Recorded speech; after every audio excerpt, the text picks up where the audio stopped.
Hey everybody, welcome back to the Dungeon Dive. Daniel here, and welcome to an introductory episode where I will be discussing the who, what, when, where, why, and how of the Peril of Cymbaline Island.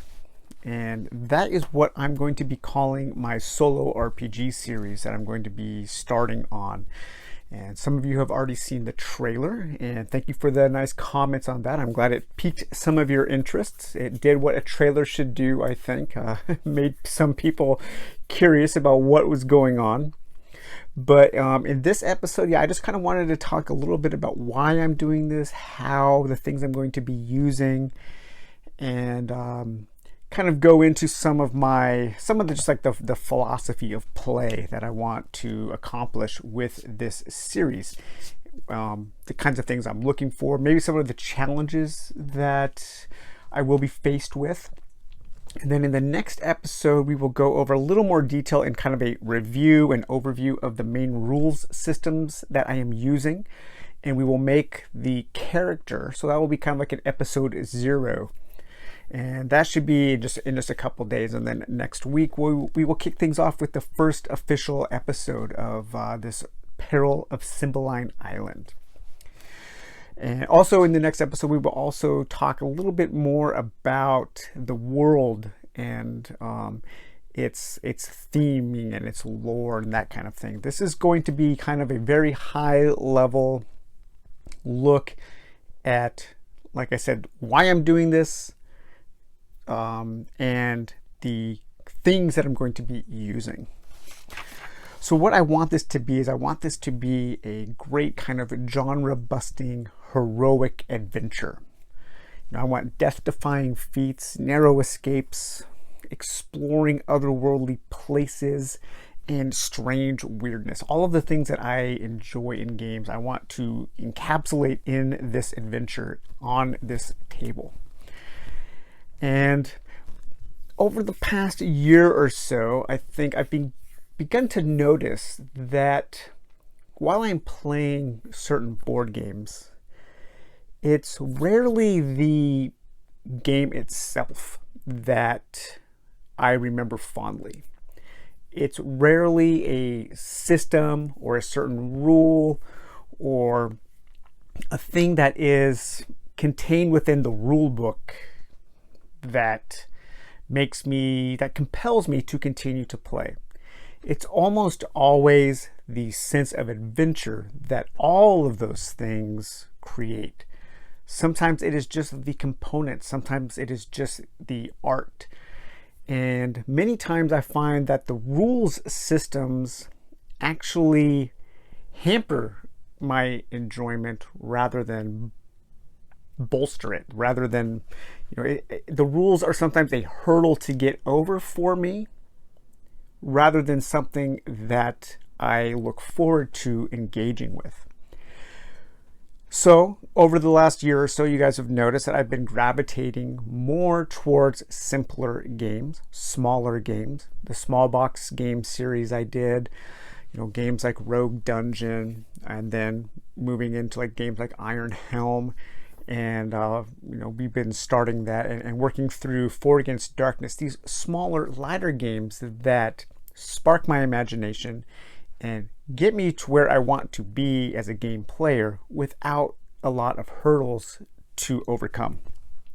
But I'm also looking for something that gives me a grander experience, like something, say, like Dungeon Universalis or Dungeon Crusade, but without needing to remember hundreds of rules, without needing to get over those hurdles. So I've been trying to think of some kind of balance, some game system where I can utilize all of the things I like about games, the games I have. I can utilize the different components, different maps, different cards, different books, and I can apply all of those things to a single game without having to come up with rules on my own, because I'm under no delusion that I'm creating a game here. I'm using a game system. What I am is I'm kind of creating the boundaries of play And those boundaries of play are not constricted by one box. They're not constricted by one system, but they're also still governed by a simple set of rules. And the main set of rules that I'm going to be using to play the game is going to be Scarlet Heroes. And we will go over more detail in episode 0 when we make our character. And also we will probably be referring frequently to White Box, which is another kind of OSR, old school revival, old school rules system. Both of these books are super simple rules. Scarlet Heroes seems to be on paper one of the coolest rules systems I've ever seen for an RPG. I absolutely love it. And the fact that it is tailor-made for a single hero and a GM, or a single hero and solo rules. So really neat. We'll talk more about that later. But that's kind of like why I'm doing this, is because I want to be able to use all the cool things from all these games I love, but I want to be able to use them in a highly tailored fashion to facilitate the kind of game that I want to play. So I want something flexible, in the sense that sometimes I want tactical combat. Sometimes I want to be moving on a grid and having tactical skirmishes. Sometimes I like that. Sometimes I want, minis in a dungeon with like a very specific dungeon crawl where you're working through a board. Sometimes I want more of a theater of a mind dungeon where you are just kind of making things up as you go. What is your character seeing? You're not moving a character through a dungeon, but maybe you're moving through a mind map of a dungeon. Sometimes I want more abstract combat, and we can use something like this combat chart here from Ancient Odysseys, where it's just basic positioning of where you are relative to the enemy. Sometimes I don't want any combat at all. Sometimes I want to have narrative, social conflict where you are battling with a battle of wits against another being in the world, or you're investigating mysteries to solve. And there isn't a single game out there that gives you all of that except for an RPG. But sometimes playing an RPG solo, it's weird. I want there to be certain structure, but I don't want to have the boundaries so confined. And so I'm trying to find that balance with this, and I think as we work through it, we will find that.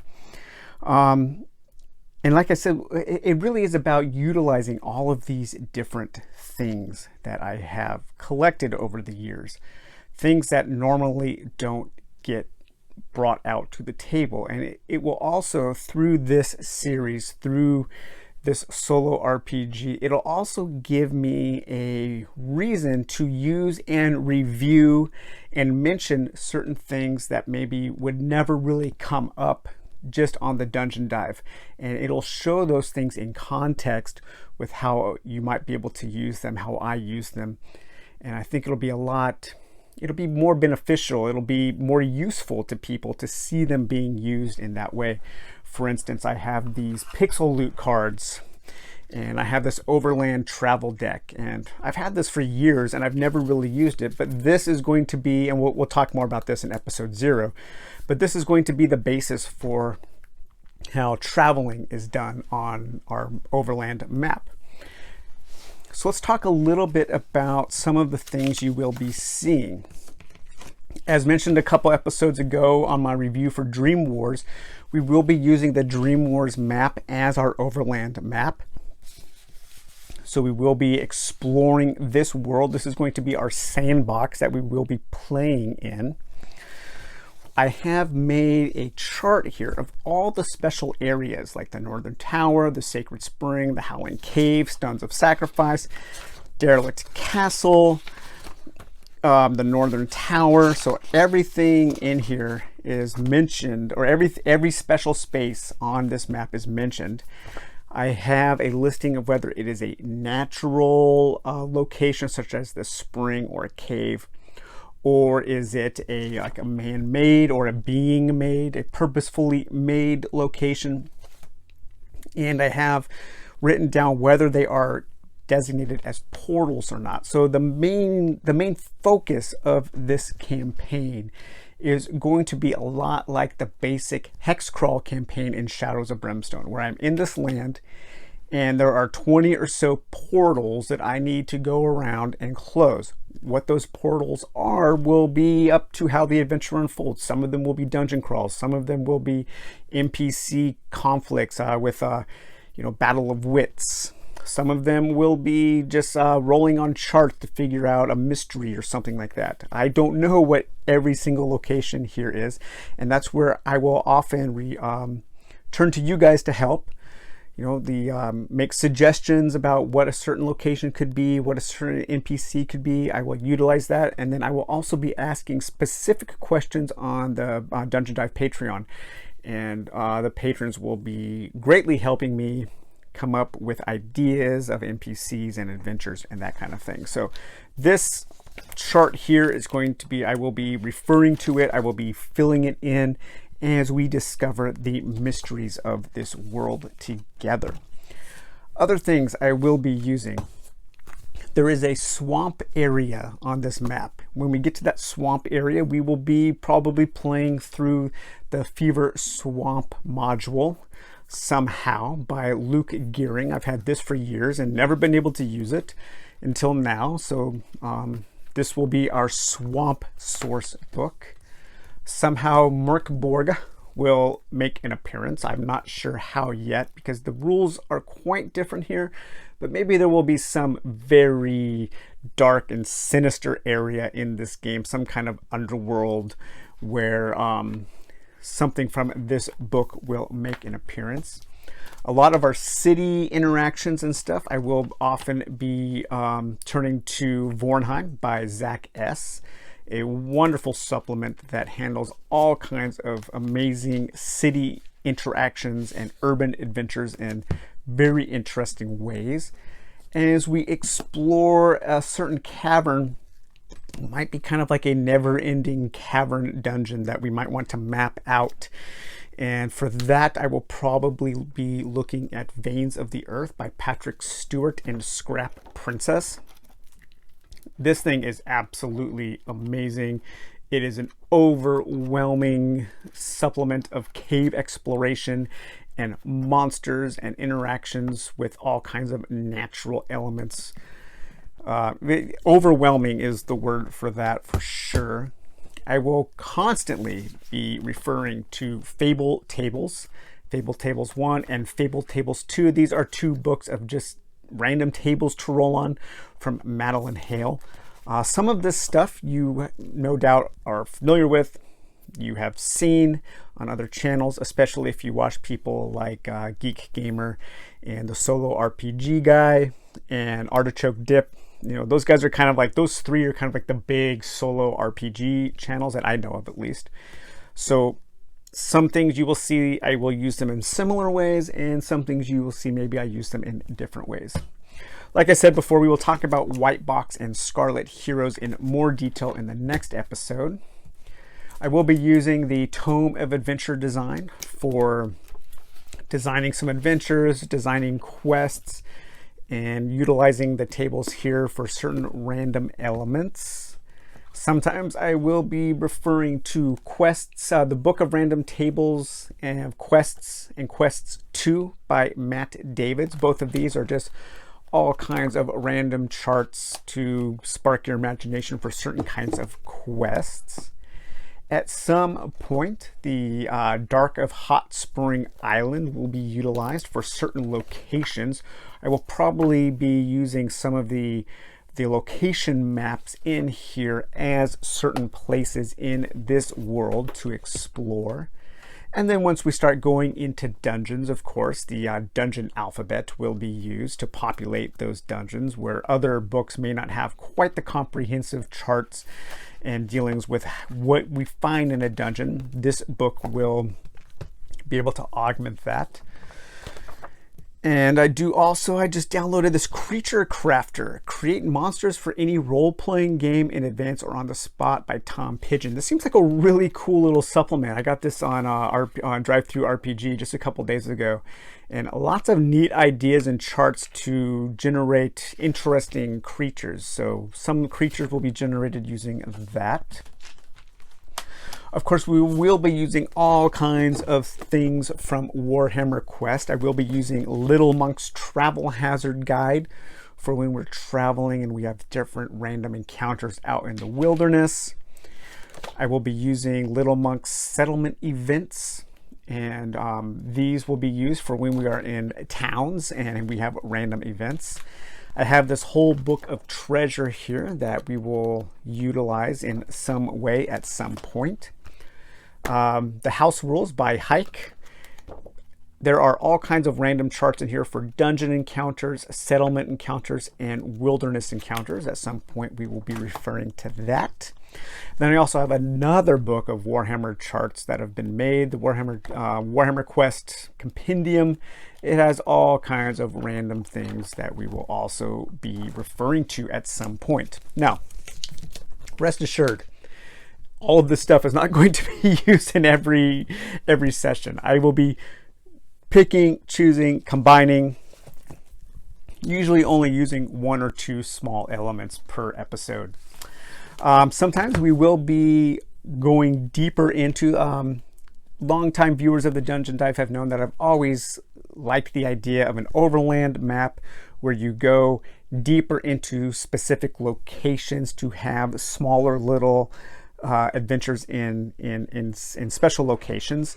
So sometimes we will be drawing on little maps and using map pieces to create dungeons, having basically playing Warhammer Quest or another dungeon crawl within this game. And so we will be utilizing some of these Masters, Relics, world crafting tokens. Just all kinds of little things to use that you can pop out and add to a hand-drawn dungeon on, a wet or dry erase board. For our avatar, I will show this front-facing camera doesn't pick up the detail very well, but I just had this me mini made at Hero Forge. So this is going to be our avatar as we work through the world, moving around.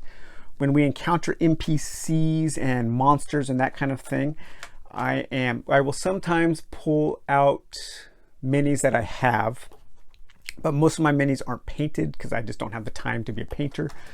So we will be utilizing standees. So we have all the standees from Dungeon Universalis. Now, one issue with using Scarlet Heroes as the basis is Scarlet Heroes is set in a kind of faux Asian world. And a lot of its monsters are more from, you've got all kinds of like monsters from different Asian folklore. You have like Filipino folklore, Japanese, Chinese. And so I don't have a lot of minis or standees to depict those types of creatures. So if any of you know of a set of standees that is more of an Asian theme, let me know so I can purchase that to use. But we will sometimes have to find different proxies of things that I already have. But we have all of the standees from Dungeon Universalis all laid out. I do have these little paper minis. I bought a whole bunch of those, and these have different kinds of creatures on them, and we can set those up on standees and use those. And we have like humanoids and monsters and beasts and all kinds of things there. And then these are still more standees from Dungeon Universalis. And then of course I have a random tray of different kinds of chips and markers that we will be utilizing. Sometimes when we go into special locations, we will be using maps and pieces from other games. I have all of these excess boards from the first edition of Machina Arcana, and they really fit this kind of like steampunky look of this world. So sometimes when we go into dungeons, we will actually be playing on these Machina Arcana dungeon boards because I love these dungeons so much, and they're very evocative of the setting, and they have cool little things to interact with. And I will come up with some neat ideas of how to use these. Additionally, we will also be turning to the little map pieces, the little map boards from Folklore the Affliction. You know, we have our harbor downtown. We have our town there that we can make. We have different kinds of a campsite there that we can use, some kind of traveler's campsite. Sewers, dungeons, different kinds of portals, different kinds of magical places, cave systems. The maps from Folklore the Affliction are awesome, and each one of these, like this map right here, could completely spark my imagination to have some kind of adventure in this forest portal. Where does this door lead? You know, or this tower map, how could you use this? And that's a lot of the times when I'm playing a game, I'm thinking about how I could utilize all of its bits and pieces in a game, in a custom game that scratches more itches than that I want that I want scratched. And Folklore the Affliction has so many cool maps to use. So that I'm going to get a lot of use out of these little map tiles. Same for, I'm sure at some point I will be pulling out the tiles from Myth, because Myth also has some really cool looking tiles that will spark my imagination to create adventures. Now, even though I don't like the game, Story Master's Tales, the Weirding World Forest, what was that called? Woods, the Weirding Woods. It has an amazing deck of cards that is perfect for creating adventures on the fly. A great kind of deck for divination, and I've been practicing using it. And I mean, every single time I've drawn cards from it, I've come up with some kind of random adventure that my hero could go on in this world on Cymbaline Island. For instance, okay, let's just shuffle this up and create an adventure on the spot. Let's see what we have in store. Okay, so top card here, we have the Shadow King. Okay, so we have a villain. So what is the Shadow King up to? The Shadow King is, maybe he is inhabited in the body of this old man, Old Ben. And the Shadow King wants to come out, wants to manifest itself in this world, but it's kind of trapped in this old man's body. It's been cursed for some reason. How is he going to do that? Oh, okay, well, when he does do that, he is going to turn the peasants of a village into a horde of zombies. And and that would be in the swamp. He's somewhere in the swamp because we have the swamp siren. So now we have a little adventure. We need to travel to the swamp. We need to find this guy named Old Ben because he is possessed by the spirit of the Shadow King, and we have to somehow stop them before the Shadow King manifests itself in the world, creating an army of undead peasants. That took about 5-10 seconds to create that adventure, and every time that I look through this deck I find stuff like that. So very, very cool. This, even though I don't like the game Story Master's Tales, this deck of cards to me was worth the price. We will also be using, of course, the rumor cards from Folklore the Affliction, because these are all different side quests that we can go on that utilize a lot of those maps from the game. And while we will have to ignore some of the rules for those side quests, it will still give us adventure ideas, such as there was a missing party. You're drawn to the town square. Okay, so we're in the town. We drew this card by a melodic voice. The singer, a tall redhead, enchants her audience. She seizes the moment to plead for help. The crowd grumbles at being tricked and wanders off, but you pause to see what this songbird needs. You are like me. You travel the lands with your companions. Mine have been trapped by ruffians in a distant city. Will you help me free them? Okay, so there we have a side quest. And maybe we have a little idea of what the side quest needs on the other side. So there are all kinds of ways to use all these different bits and pieces from other games in a cool solo RPG. Of course, we also have our standard deck of playing cards, because some oracles that we will be turning to will be using a standard deck of playing cards to determine certain things. I have a few other decks of GM kind of decks of cards that GMs can use, or you can use for solo GM-less RPGs, that are different kinds of oracle decks. I have a few coming. They're not here yet, so we'll go over those when they come. Like I said, the Overland travel for pixel loot, that's going to be playing a very crucial role in our campaign. We have the Dungeon Maker for pixel loot. This is going to be really cool for when we want to go through a dungeon, but we don't want to actually be moving. We'll just be drawing cards to kind of put together the dungeon in our mind for a more of a theater of the mind dungeon dive. We have the pixel loot curious effects. Sometimes we just want a little effect. You know, we come across an object, and what does the object do? The object is odorous. An unbearable stench permeates this object, and no amount of washing and scrubbing can get rid of it.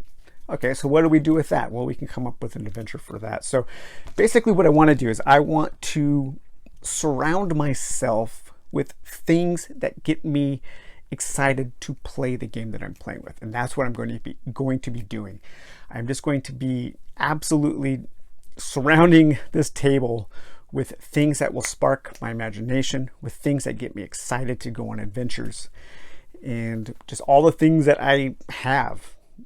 Anything that I want can be utilized. The standees and legends of Andor. Those have some really cool heroes and monsters.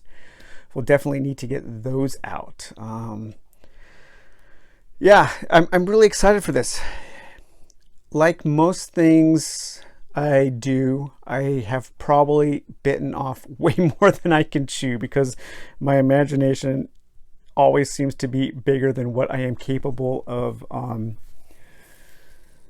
manifesting. So this whole thing could crumble and it could be a complete disaster. I don't know. I've never played a game like this on my own. I'm not quite sure how some things are going to work, but I am really excited to give it a try, and hopefully we can continue this series for a long time and introduce all kinds of new elements and new wrinkles and new exciting things to explore and encounter. And so that is why I'm doing this, the Peril of Cymbaline Island. And I like that name. We'll talk a little about the world. We'll develop our character and talk about some of the rules that we're going to be using in the next episode. So, all right, guys. Well, I hope you enjoyed this look at the stuff that is going to inspire our solo RPG, and we will talk to you later. Bye-bye.